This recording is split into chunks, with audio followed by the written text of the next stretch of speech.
Simone Biles defied gravity. Simone Manuel defied history. Michael Phelps flared, still hungry.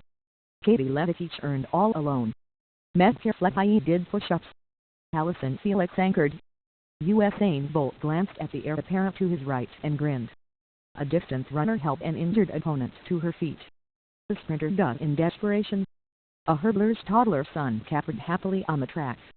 A wrestler wept. 13 water polo players, one after the other, carefully looped their gold medals around a treasured coach's neck. Neymar scored. Yet amid the giddy 17-day narrative presented in high definition, 2 low-resolution videos stood out. One caught young athletes with a careless disregard of consequences. The other showed an older bureaucrat in a bathrobe who may have thought he was beyond any consequences. Tone-deaf Ryan Lochte and 3 other U.S. swimmers are home, awaiting potential discipline. Patrick Hickey, the 71-year-old International Olympic Committee member from Ireland, arrested at his Rio hotel and charged in a $3 million ticket scalping scheme, is jailed until further notice. Author and academic Jules Boykoff had dinner with Brazilian friends after Lochte's inflated tale of victimization finally unraveled and unleashed so much rightful resentment. "It was the one thing that did unite all Brazilians across the board," said Boykoff, who lived in Rio for the latter part of 2015 while finishing a book about Olympic politics. He treated the country as his own private spring break, south of the equator. It was a vicious satire of white male privilege. "My friends told me, if you can't understand our frustration with him, then you can understand how we feel about the IOC. They jet in, live a life of privilege and then jet out, never to be seen again." There were different degrees of misconduct and broken promises playing out in Rio these past 3 weeks, ranging from petty to venal and beyond. Still ahead are the Paralympics, whose push for greater status and exposure has been inexcusably undermined by lack of funding. The contrast between Olympic field of play and the world just outside the fences has never been so great, yet the games carried on like an irresistible musical with a sketchy producer. Now that IOC President Thomas Bach has declared Rio's absence of disaster a success, we can expect unabated entitlement and overburdened host cities to continue indefinitely. Brazil wore its issues on its bright yellow sleeve from the time the bid campaign began, but even the most pessimistic observers likely couldn't have foreseen the confluence of events that would follow. The economy tanked. The government heaved and shifted and continues to quake, and nearly every part of the social fabric is still swaying, depleting the crucial Olympic volunteer corps.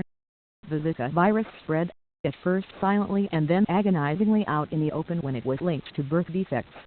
Contractors tasked with building venues and modernizing sewage treatment stalled and steamed from the top.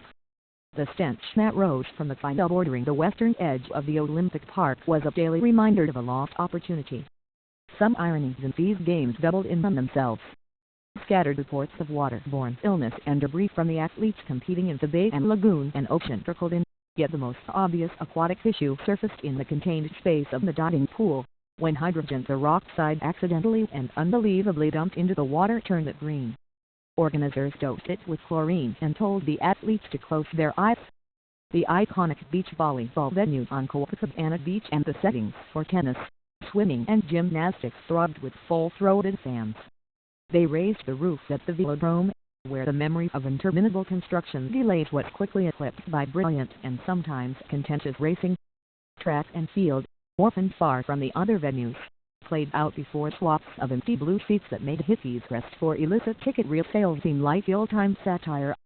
In an ideal world, the sections yawning empty should have been filled with children from surrounding favelas. The reality is that there wasn't enough will to cut through Rio's barbed wire class system or its noxious traffic to get them there.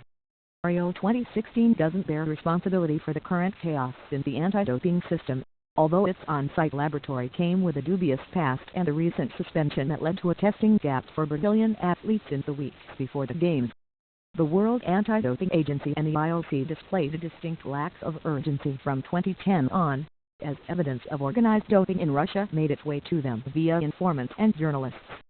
Eventually, WADA's own investigations forced action. The IOC punted the Russian eligibility question to international sports federations, sending the clear message that Russia and its sports bankroll were to be accommodated.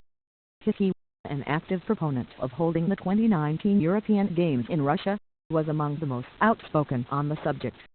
Nearly 300 Russian athletes competed here, winning 56 medals heading into Sunday's final day. If recent drug sample retesting history is any guide, a disproportionate number of those medals will become hand-me-downs. Meanwhile, Russian whistleblower and elite runner Yulia Stepanova and her husband, living in voluntary exile in the United States, have had to take further safety precautions after her online WhatsApp account was hacked. In a coldly masterful feat of compartmentalization, Bach told reporters Saturday, "We are not responsible for dangers to which Ms. Stepanova may be exposed." Distrusting the anti-doping infrastructure has magnified many athletes' long-time distrust of one another.